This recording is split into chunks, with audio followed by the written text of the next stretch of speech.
Hi there, this is Ronnie, coming at you with a video, something a little different from the last one. Usually, sounds like I'm doing the same as the last video. Usually, when I write scenarios, particularly for my gaming group at Settlers in Hamilton, I have found this particular technique called drop a minute, where essentially, rather than have any sort of slow burn start, the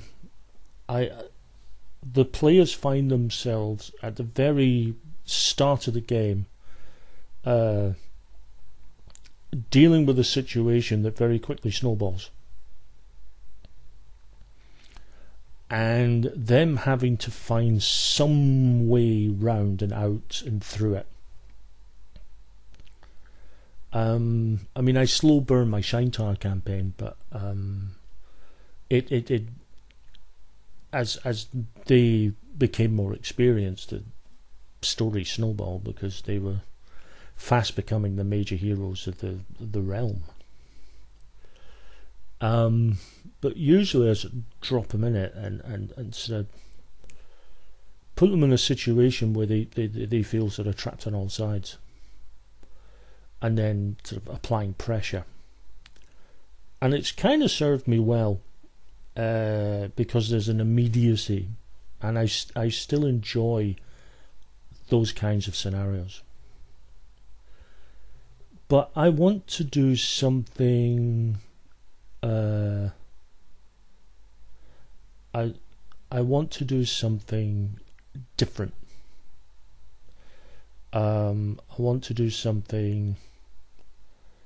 I want to do something that's very much a slow burn, and more importantly, I want to do something that's a very low key campaign. The system in question is Blue Rose, and usually when I do fantasy games, I have a tendency to do The Quest, which takes a bunch of people from one location and they go globetrotting in an attempt to obtain something or deliver something or succeed in something. But I'm going to set my entire game inside the city of Aldous with first level characters. Now this creates a problem,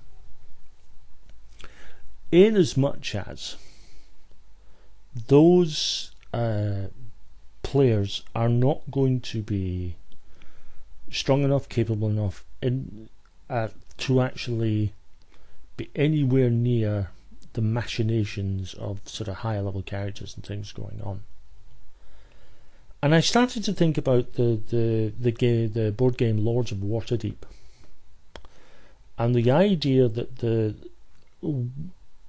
and sort of in that game you're playing the sort of high, the real powers in Waterdeep town, and you are manoeuvring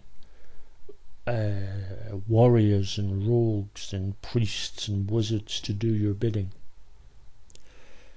And I don't want to do a campaign at that level. That would defeat the purpose.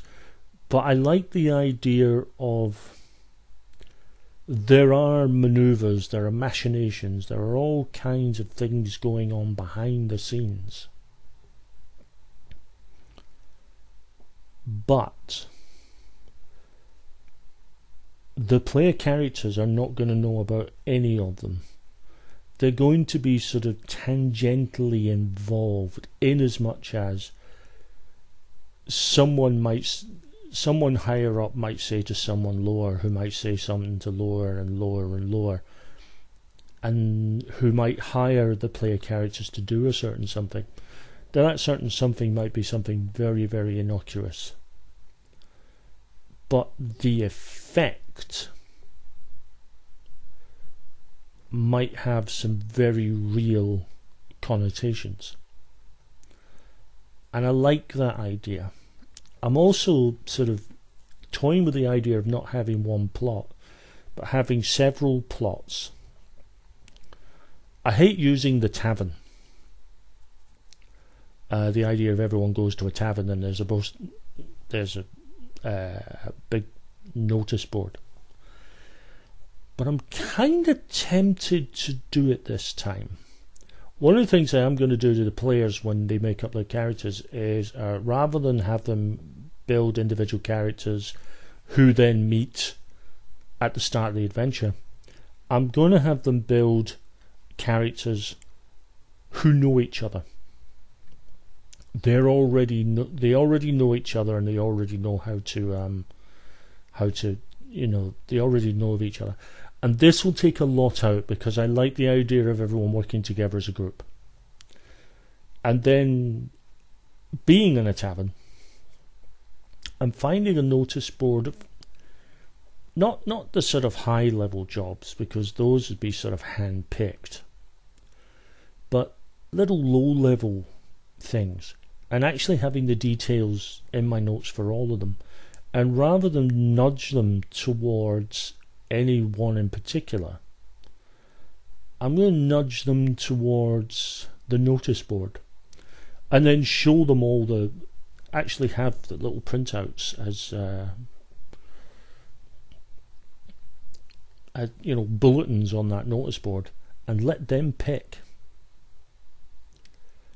And that way, not to give any weight to any one activity or another, but let the players choose. Some may have links to others. All of them will be little things that, little pebbles being thrown into a lake. The actions of these characters will be fairly insignificant in the grand scheme of things, but the ripple effect is more interesting. And I like that idea. I like the notion of that idea, and I'm excited by it. So I've got to come up with 6 or 7, I don't want to say mini games, but 6 or 7 small scenarios, rather than one great big overarching campaign. But perhaps find a way of linking 2 or 3 of them in a way that makes logical sense, because there's no point otherwise. Makes logical sense to link them. And when I say no point otherwise, I mean no point in linking them unless it's logical. But not really being involved in the grand scheme. They're going to be low level. They're going to be, nose to the grindstone on the ground floor. I'm going to see if that'll work. I like the notion of it. I'm excited by it. I'm quite enthused by it, actually. But yeah, those are my thoughts. So thanks for watching, guys, and I'll be back with another video.